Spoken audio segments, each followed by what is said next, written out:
To this day. To this day. To this day. To this day. To this day.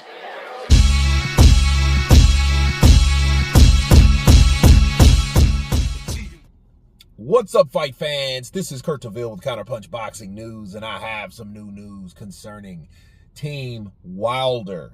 Team Wilder consists of Malik Scott, which is the trainer of Deontay Wilder, and this is what he had to say. He said Wilder's trainer, Malik Scott, on Joshua. He said he's cool if he goes his whole career without fighting Deontay. Doesn't campaign about the fight enough. Trainer Malik Scott doesn't believe Anthony Joshua actually wants to fight Deontay Wilder. A fight between the former heavyweight titleist has made rumblings for the past year, but its fortunes recently took a hit after it became clear that the original financial backer in the entity in Saudi Arabia could no longer deliver the appropriate funds for the matchup. Okay, nevertheless, Joshua's promoter Eddie Hearn has repeatedly insisted that both fighters are still in the agreement about fighting each other. Hearn says he's shopping around for the benefactors who would be willing to stage the bout for early next year. Okay.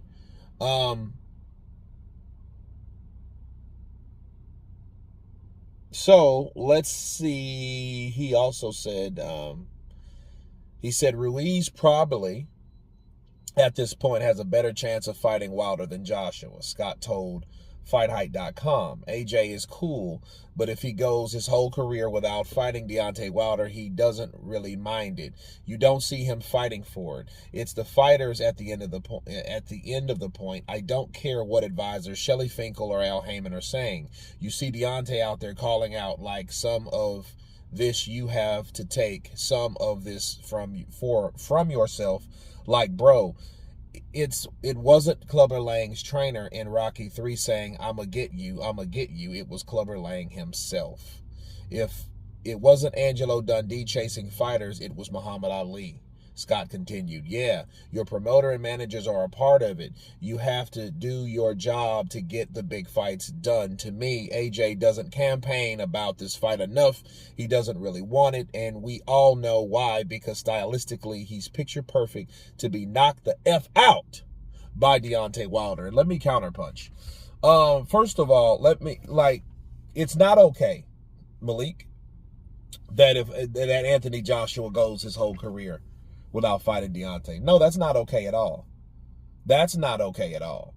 Now, he has a point when you're talking about self-promotion. That's what he's talking about. He's talking about what the fighter is doing to actually make the fight happen besides the promoter. Okay? I believe there is a partnership with the promoters and the fighter. The fighter has to have some type of idea of what he wants.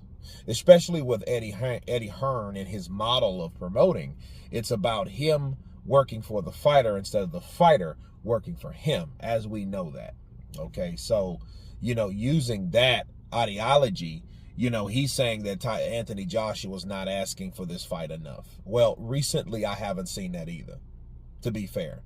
When they asked him about Deontay Wilder, he did say, oh, my back and all that, that shit. That was lame to me, because it's like, okay, they didn't ask you if you're carrying the heavyweight division. They asked you, what the fuck do you really want to do with the rest of your career? Who do you want to fight? That's what it's about.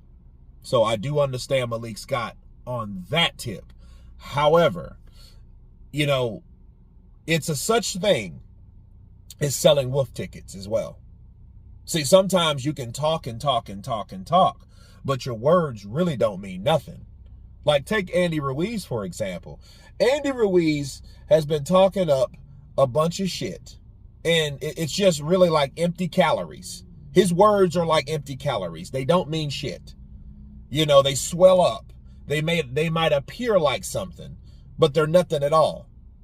I want the opportunity. I want Usyk. I want Wilder. I want a trilogy with Joshua. We hear him talking. And really, what has that done for him? Nothing. Because he hasn't put anything into motion. Nothing. He hasn't put anything into motion. He hasn't made anything happen. He ain't signed shit to fight anybody. Okay, so that's an example. That's one example. Let me give you another example, okay?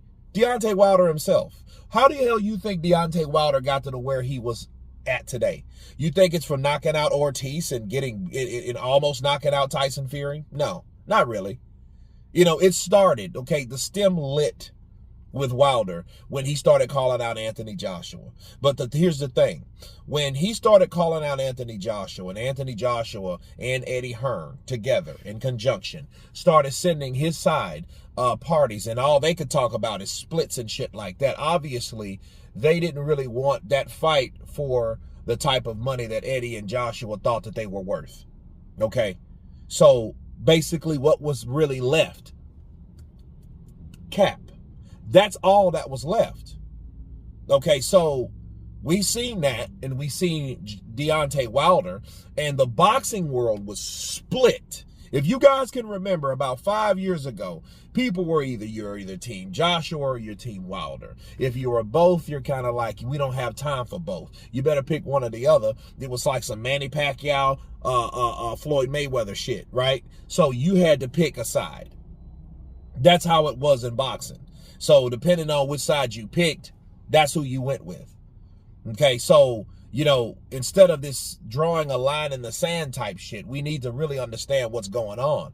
If Shelly Finkel and Al Heyman are not working with Eddie Hearn to make something happen perhaps over here, that's all we're going to ever hear is talk. So Malik can say what Joshua needs to do all day long, but at the end of the day, nothing really comes from a bunch of talk.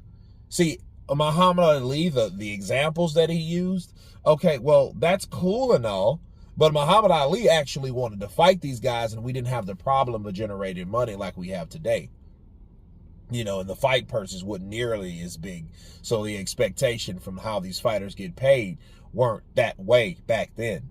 Okay, so, we're looking at Joshua, we're looking at Wilder, you can talk all you want, and it may seem and appear like a promotional standpoint, and this is what you really want, but then we didn't get it. Nothing really happened. They offered Wilder $125 million, and he still didn't take the shit.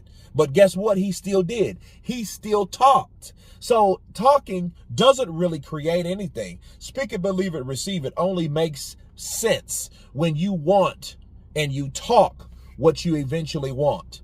And that has not been evidenced with Deontay Wilder over the past 5 years. So for them to expect, or to expect Anthony Joshua to talk up a bunch of shit about Deontay Wilder, it's pointless if the fight's not going to happen. Then it's not anyone's fault really that fight's not happening, because the financial guys decided to back up because they wanted to put their money into another fight. And that fight is Tyson Fury versus Alexander Usyk. So it's like, we can't have both. You're either going to have one or you're going to have the other. Okay? We're either going to have the undisputed fight between two undefeated guys, or we're going to have a fight between Joshua and Deontay Wilder, former champions, and they pick the latter.